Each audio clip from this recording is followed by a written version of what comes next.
Phil Gannett, thanks for joining us on the Illinois Channel, and it's been a while since we talked. Everyone knows that over the last several decades with the Clean Air Act, there's been a major decline in the number of people employed by Illinois coal, and a lot of the power plants around here have actually, because of the raising the standards at the EPA, they've switched from, in many places, Illinois coal to Western coal that has less sulfur. But let's talk about a potential that could be a game changer for the Illinois coal and the use of Illinois coal within the state here. So if you could kind of give us an update, what is it that is under development? Yeah, about a year ago, I had a company out of China contact me.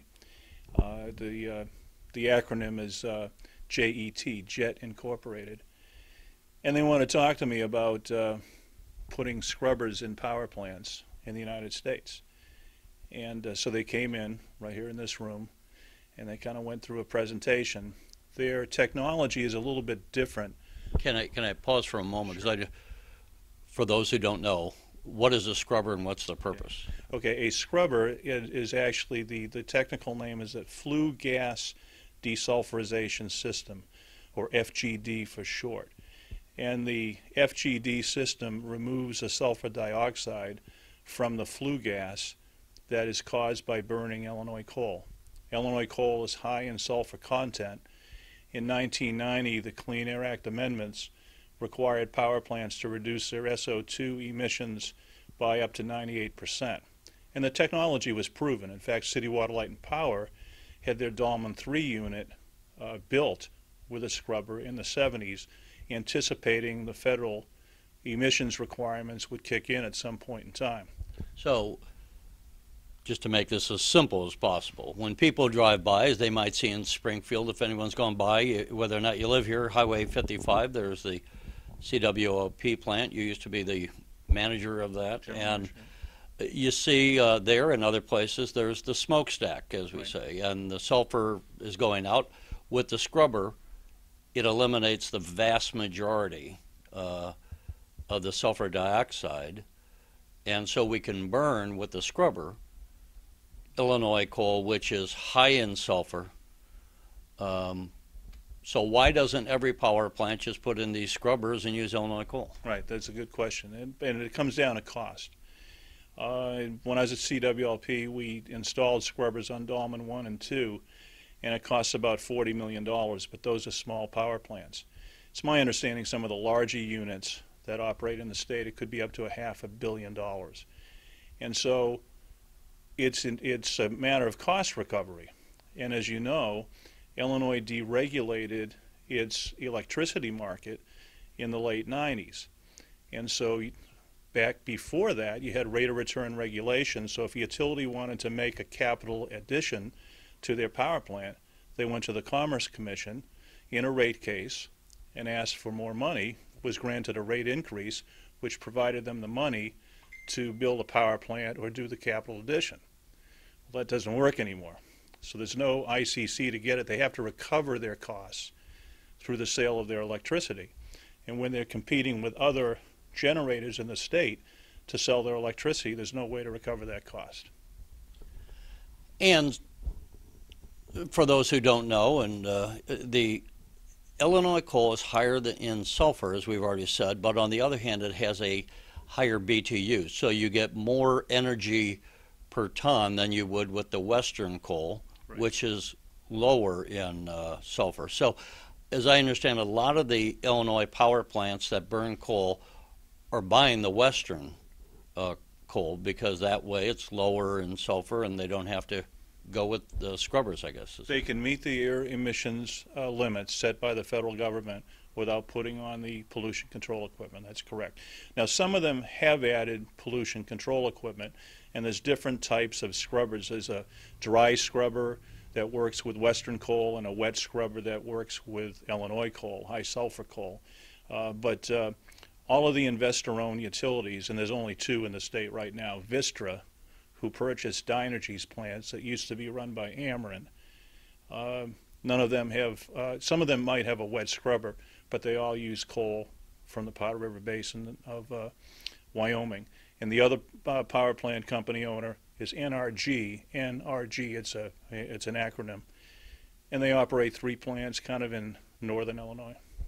Okay, so with that, hopefully the viewers understand that it's an important issue, both for the environmental reasons and as far as what they pay for their electricity, and for the nation, for Illinois, because we are like the Saudi Arabia of coal, and like we have something like 200 years worth of coal in the Illinois area. So if we can utilize that, it also helps the nation a lot.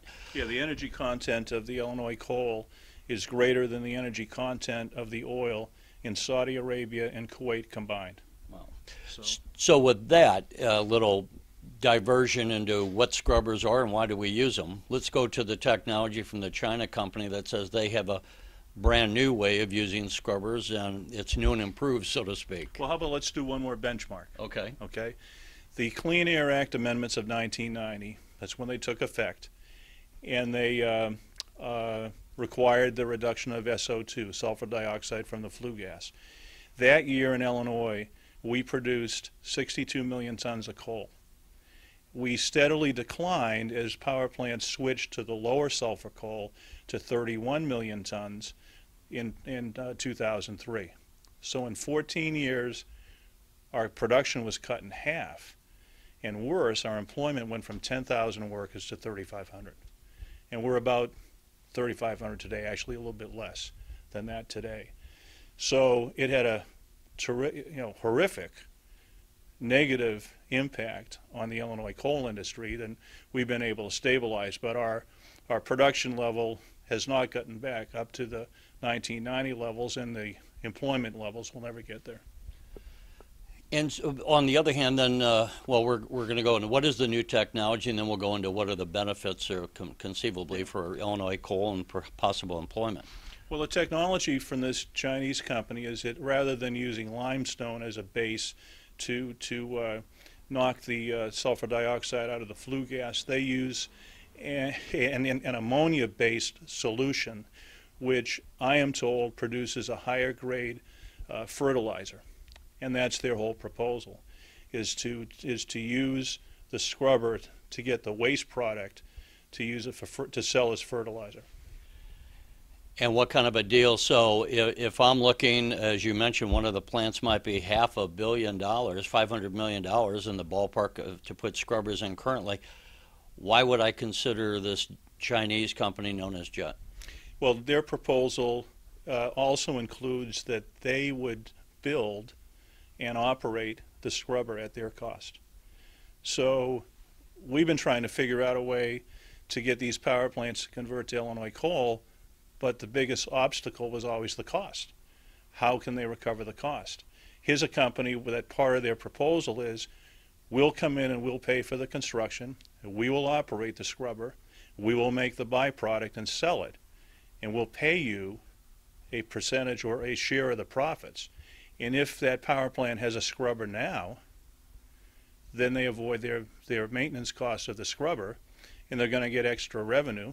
Plus, if they buy Illinois coal, it may save them a little bit because you don't have the transportation costs that are coming from Wyoming, even though the Wyoming coal is cheaper at the mine than Illinois coal is at the mine. But it would result in a reduction in cost and achieve a higher level of emission reductions, but with this technology. So it solves the issue that's been around for forever, and it's cost. And this company is going to bear that risk. And the company is now in talking to power plant owners in the United States and trying to negotiate terms with them, because it's a challenge when you come on someone else's property, you put on equipment, you operate a manufacturing plant. How is all this going to work out? And as I understand it now, people may know that in China they're using a lot of coal. In fact, on one hand, they've had air pollution problems, so right. they're incentivized to come up with some technology that would be cleaning up their own air. And as I understand it, then some American firms that are power plant operators have gone over and looked at this technology. Yes.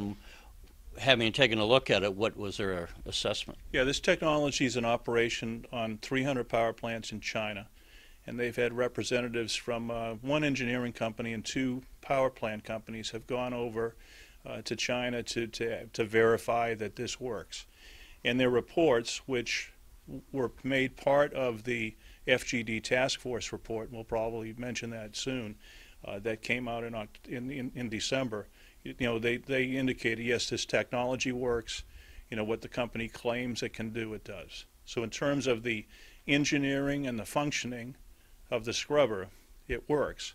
But the key thing that makes this whole plan go is the financing proposal. There's no financing. This company is going to build it and operate it. And I think we touched on it, but maybe not enough. The other thing is the company then with this technology, the byproduct is fertilizer, and then they sell fertilizer presumably to farmers, and one would think we be in the middle of the farmland territory would be probably beneficial for them to be operating here in the state of Illinois. Right, and I've reached out to the Illinois Farm Bureau. We're trying to arrange a meeting for JET to meet with Farm Bureau members to get their interest and have them take a look at this, because they're always interested in reasonably cost fertilizer. We're asking our farmers to produce more food for more people with less land, and you only do that by technology advances, and if this fertilizer helps that, then it's all positive. I'm guessing you don't know, but does anyone know how the cost of that fertilizer would compare with the, okay. So you referenced a report that came out in December. What is that report? And given what seems to be, to use the old phrase, a win-win-win situation here, the Chinese company are going to build the plant, operate the plant at their cost, share some of the profits of the fertilizer sales with the power plant operators. Then what's the holdup? Why don't we just say, great, let's go with it? Well, I think there's, I haven't been involved in the private sector, too much, but, when you start doing business with a foreign company, there's the different ways of doing business. I mean, there's just a whole host of issues. Just having someone else come on your property and own and operate equipment is a challenge. One of the things that JET may be looking at is to buy a power plant, so some of that's overcome. But I know JET has reached out to power plant owners in the United States, and of course they're looking more to the Midwest, because we have the high sulfur coal, and this technology works with high sulfur coal. So it's just a business transaction that I think, because you're dealing with a foreign company, you just have issues that come up that might not otherwise come up. So, and I'm not privy to any of those conversations in terms of how that's going, but what I'd like to see is, get steel in the ground, get one of these up and running, prove that technology works in this country, and then expand from there. And do we have to jump through any federal hoops as far as government regulations or at the state level before we can get this going? I think that's one of the advantages of this whole process, Terry, is it's a private sector solution. You don't need changes in government policies for this at all. In fact, this helps achieve the government emission limits that are put on power plants, and we don't need any assistance from the federal government. You don't need a grant to prove the technology. It's a private sector solution, which I think is positive for this.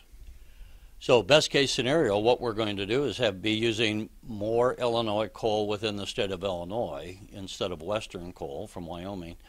And that would be good for the employment of miners. We'd have to be producing more. Presumably be better for the coal companies. They're going to be selling more and therefore having more profits. Right. Right now, with the coal that is being produced, and you're saying the production is down about 50% from 30 years ago or so. We have come up. That was the rock bottom low was in 2003, and we hit 31 million tons. I haven't seen the official numbers from 2018, but in 2017 we were back up to 45 million. Okay, well that's so good. It's come back a little bit. And of the coal that's produced from Illinois, by the Illinois coal miners, how much of it is actually sent out of state for use? The majority, 85% of the coal that we produce goes out of state, and it's primarily due to what I mentioned earlier.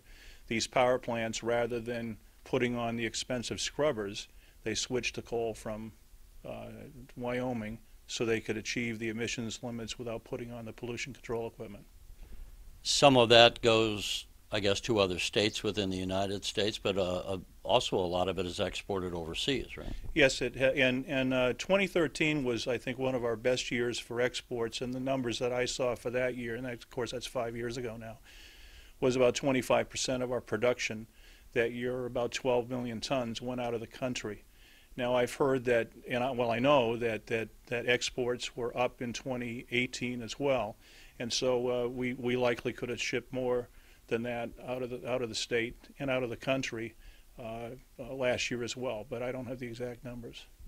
You know, if there's nothing else to talk about that, I mean, I guess we're just going to see, and maybe let's just.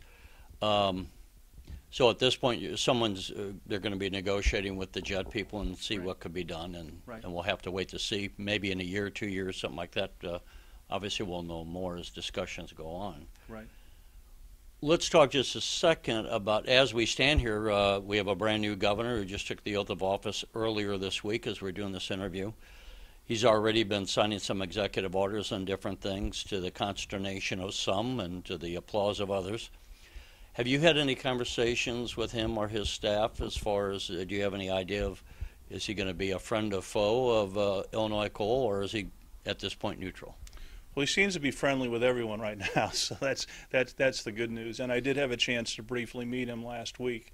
But from what I've read on his website, he is a 100% renewable person. He believes that we need to, the state needs to go to a clean energy future. And of course, we've had conversations about this in the past. You know, renewables are nice. I'd rather see an all of the above energy strategy, because renewables only work about a third of the time, and they're expensive. And so what do you do when the wind doesn't blow and the sun doesn't shine? You need base load power in order to support that. And the only sources of base load power are from coal, nuclear, and natural gas. And natural gas has been a competitor to coal lately, and in fact last year more energy was produced off of natural gas than coal, but we're both close to 30% nationwide. So, you know, if Yeah, when you say that, I was going to say those are nationwide nationwide, numbers. right? In Illinois, nuclear is the largest energy source. I think that's, we're about 40% of our 42%, electric comes yeah. from nuclear, but we are I think the number one nuclear generation state in the nation already. Correct. Yeah. Correct. So you know, it's 100% renewable, but you know, we're not going to get to that right away. It's going to take years to get there. Well, isn't it safe that the technology is not there? Because I've had people ask me, why don't we just go with wind and solar? And I say, the holy grail in the electric production, as far as the alternative energy sources of wind and solar, is that there's no way to store energy. The electric lights that you and I are using right now, that power was produced like a second ago at the power plant, right? So it's kind of, I tell people, it's like a garden hose. The water you're putting on your roses with the hose came out of the pipe, you know, a second ago. Right, right, and that's the thing. When wind and solar are available, and they probably produce too much, and if that can be stored in a battery, and I know there are companies that are looking at battery storage, you know, to increase the capacity so you can do that. Right now, the research or the reports I've heard is it's terribly expensive to, you know, for batteries like that. But you know, technology over time and advances will reduce the price, but we're not there now, and we may not be there for, you know, 10 years or more. And the other thing, and you know, I want to have this not as an argumentation, but just so many times I find people are behind something, but they don't have enough information to actually be weighing all the options and the ramifications. there is a major cost differential between the cost of electricity, between coal that we're currently using a lot of as a nation, and wind and solar. And as I understand it, what's the average cost of coal production is about 8 cents a kilowatt hour, is it Right. something like that? Yeah. And I believe the alternatives, wind and solar, are 20 cents. 20, Over 20 to 30 20 cents. I've heard as much as 28 cents a Right. kilowatt hour. So you're looking at 3 to 4 times as much if you equated that to your household with an average electric bill of $80 a month. That if it were all wind and solar, Right. you'd be looking at $320. I mean, just as an example. Well, and those costs are kept down by subsidies from the government. I mean, one of the largest subsidies that come from the federal government are incentives for renewable energy. And again, I have nothing against renewable energy. But until it can be able to produce power 24 hours a day, 7 days a week, 365 days a year, you're going to need base load power. And as I sometimes tell people, because we look at the world from our own view, and if you're sitting there in your chair with a reading light next to you, you think, why can't I use wind or solar? And I say, for that you can. You could put a car battery in your basement and do that. Right. But you have to think about industry. Try to run a steel mill, try to run a subway system in New York or elsewhere. You can't do that on a windmill. No, you're exactly right. And it's just, again, you need the reliability, and that's a key word here, key phrase, reliability of the grid, reliability of getting the electricity to your house, and that's only guaranteed with baseload power.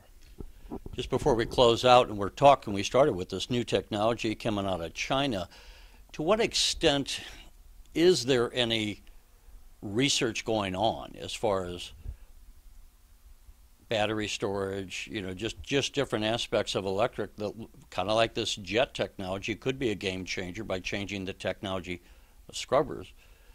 Are there any other within the field that you're aware of, kind of technological either developments or where research is going on, or is this more or less kind of a stagnant industry where we just kind of go with what we have and what we know? Unfortunately, I think it's rather stagnant right now. At one time, we were looking at carbon sequestration, capturing and storing CO2 safely underground.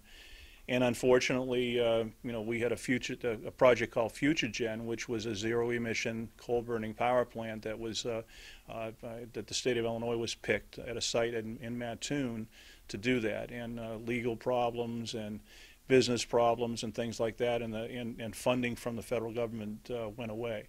So that could have been the template for clean electricity from coal. And now I understand there's 2 power plants in North America up and running that it's doing that, but the technology still isn't proven. There's a plant in Texas and there's a plant in Canada. And I think, carbon capture and storage is kind of waned because coal production has gone down, and we think that there are other ways to make burning coal in power plants more efficient and to reduce emissions than it would be to, for brand new technology to capture and store CO2 underground.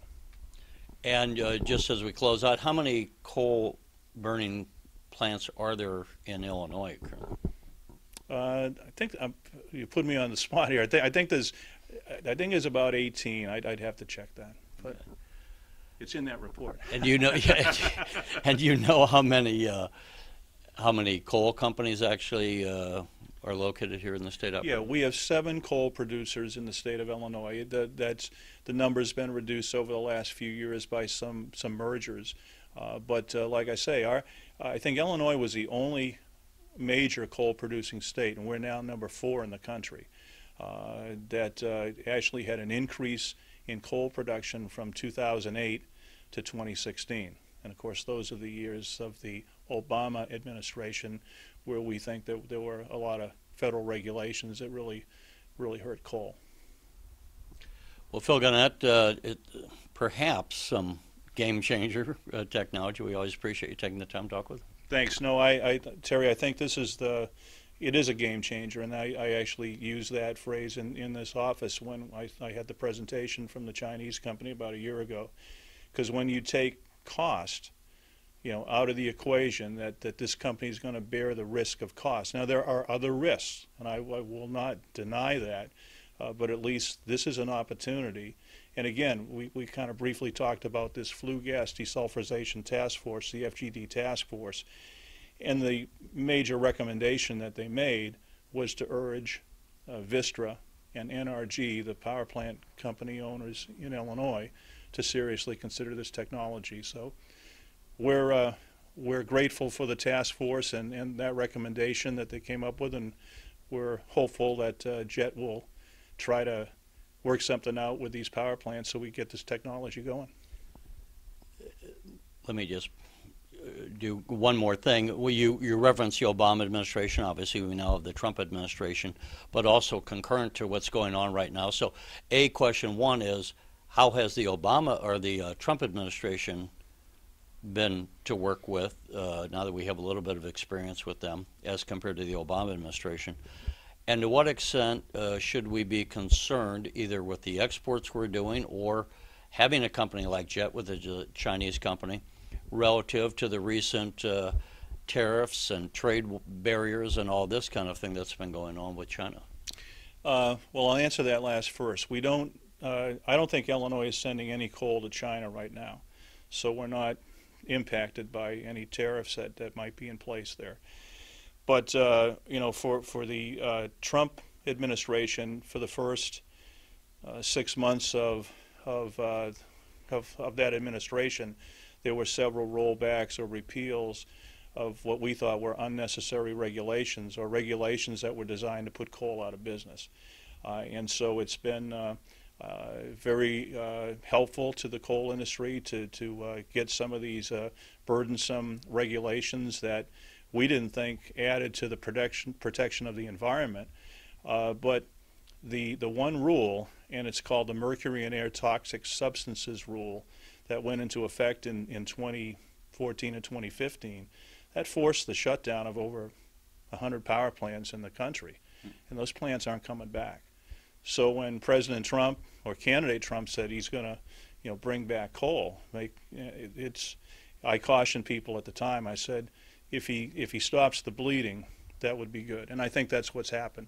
We have a more reasonable regulatory program coming out of Washington, D.C., and the Clean Power Plan, which would have shut down, more of our coal and maybe impacted our coal production or reduced it by another 25%, that's been stopped. So, our goal is focused on maintaining the existing fleet, the coal fleet. Again, talking about the benefits of base load power, low cost, reliable energy from coal, and how important that is to our economy. And again, there's room for renewables there, and there's room for growth for renewables, but we would promote an all of the above energy strategy to include coal. And I would just say we all need to, when we hear things, not just go with the headline, but to have some understanding of some of this and what it would mean to all of us. And that's where I caution people. It sounds great to have wind and solar as if it's free from the sun and free from the wind, but the cost of actually getting it, using it, is far more expensive, as we've already said, than using coal or natural gas or these others. And the middle class, we all see with gasoline put in our cars, right, how that's helped our own home budgets with that coming down from when it was $3.60 a gallon not too long ago. It makes it a heck of a lot easier to operate. The opposite could be true with some of these electric things, and so we just have to understand the details, which is what the Illinois Channel is trying to provide, right. and we appreciate you sharing your knowledge and depth of knowledge of the subject matter. Well, I appreciate the opportunity to help educate the public. I know some people might think it's self-serving, but just to kind of wrap up on that too, one of the things that we are trying to push back on is this 100% renewable myth, because it is a myth. And you see companies like Google and Apple claiming that this facility is 100% operated on renewable energy. And it's a lie. Now what they've done is you can go out and you can buy renewable credits to offset your use of fossil fuel power. Now you're still using fossil fuel power, but you're buying these renewables. So if you're a shareholder of Apple or Google, that's some of the money that might ordinarily go to you as a dividend, or I don't know if they give dividends, but let's say, that's a cost of their doing business. But the electricity going into those facilities is coming off the grid. And there's no grid in this country that is 100% renewable at any one time. So, we would ask that the corporate world at least be more honest on that, because it gives the impression to the public it is possible to be a 100% renewable. And maybe it will be someday, but as we mentioned earlier, it's going to take a huge battery with a huge storage capacity to be able to do that. Yeah, there's no industrial strength battery where we can put massive amounts of electricity and park it for later use. And because each of us use, a car battery or use the flashlight batteries, we sometimes this is an example where we just don't know what's the link, a weak link in the system, and that's really one of the predominant ones. That the power that we're using when we switch on a light was produced at the power plant, like I say, a second ago. I mean, there's no parking of electricity. It always has to be there, and as you already said, the wind doesn't always blow and the sun doesn't always shine. That's as well as the cost, the downside. Everything is a downside. The downside with the alternative energy sources. I'm wondering what people in California are going to do, because I think they've recently passed legislation to require electric vehicles at some point in the future, let's say 2030. Okay, well, where's that electricity going to come from? Because now you're using gasoline. Of course, you're going to reduce your CO2 tailpipe emissions, which is good. But if it's all electric, where are you going to get the electricity from? And if you don't have a base load power source for that, what's the reliability of that? And then you even talk about manufacturing these cars. Well, they use steel. Well, how do you think steel is made? With coal.